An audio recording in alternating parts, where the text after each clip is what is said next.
15 আর 16 হচ্ছে 31। তাহলে এটা হচ্ছে 31 বছর 6 মাস 23 দিন। কিন্তু সমস্যাটা হবে একটু অন্য জায়গায়। যখন অঙ্কের সমস্যা কিন্তু এইখান থেকেই শুরু, কারণ এই যে যোগফলটা হবে একটুখানি ভেবেচিন্তে কিন্তু জিনিসটা করতে হবে, নইলে কিন্তু পুরো অঙ্কটাই ভুল হয়ে যাওয়ার সম্ভাবনা থাকবে।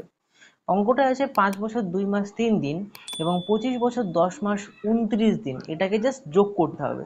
তো আমি কি বললাম, সিম্পল যোগ করতে হবে।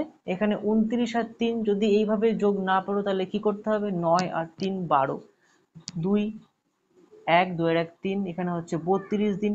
সিম্পল আমরা যেভাবে যোগ করি সাধারণত ঠিক সেইভাবে কিন্তু আগে যোগটা করে নিতে হবে, কোনো রকম দিন মাসের দিকে তাকালে চলবে না। 10 আর 2 কত হচ্ছে 12, তাহলে 12 মাস হচ্ছে এখানে। নেক্সট এখানে 25 আর 5 হচ্ছে 30, 30 বছর হলো। এইবারে হচ্ছে আসল জিনিস। আচ্ছা, আমরা তো সবাই জানি যে 30 দিনে 1 মাস। যেহেতু এখানে 32 হয়ে গেছে, তার মানে 30-এর থেকে বেশি হয়ে গেছে, তার মানে আমাদেরকে কি দেখতে হবে, দিন যদি 30-এর থেকে বেশি হয়ে যায় তখন সঙ্গে সঙ্গে 30 এখান থেকে বিয়োগ, 30 এখান থেকে বিয়োগ করে দিই, তাহলে এই 30 দিনে যে 1 মাস হচ্ছে সেই 1 মাস কিন্তু এইখানে এসে যোগ হচ্ছে। তাহলে এই বিয়োগটা আগে করে নিই। 32 থেকে 30 বাদ দিলে থাকে হচ্ছে 2 দিন।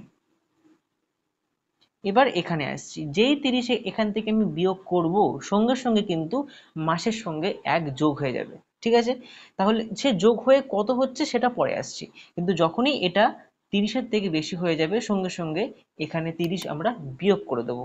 তাহলে হয়ে যাবে এখানে সে যেটাই হোক না কেন, এবং সঙ্গে সঙ্গে এইখানে মাসের সঙ্গে 1 আমরা যোগ করে নেবো। তাহলে এখানে কত হচ্ছে 13 মাস। এবং এখানে যেরকম ছিল ঠিক সেরকমই বসে যাবে, এটা হচ্ছে 30 বছর। কিন্তু এখানেও কিন্তু শেষ নয়। দেখো, মাস সবসময় 12 মাসে 1 বছর, অর্থাৎ 12-র বেশি কিন্তু মাস হয় না। সঙ্গে সঙ্গে কি করতে হবে, 12 এখান থেকে আমরা বিয়োগ করে দেবো।